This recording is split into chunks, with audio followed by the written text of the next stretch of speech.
The recent incessant rains in Meghalaya have impacted a lot on the livelihood of the general public. In certain areas of the state, there have been casualties, while in others, negative impact on livelihood has left people with little or nothing to support them.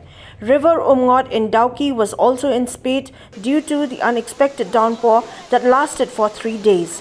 Sources informed that those who depend on tourism as livelihood are the worst affected, as the monsoon rains, which usually occur between the months of May and July, were not anticipated to fall during the month of April. Others affected during the Umngot floods are farmers and fishermen of the area.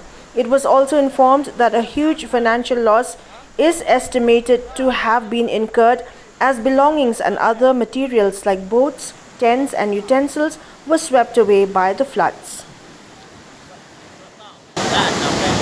Motorbot BSF Langam.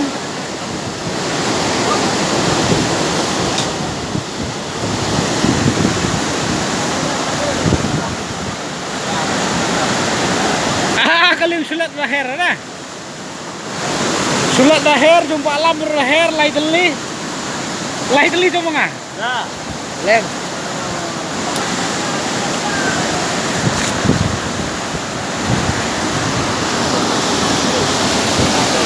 Kebam na napuk pet. Nah. Hei kebam ko na napuk hana jaka betek ni kaliang.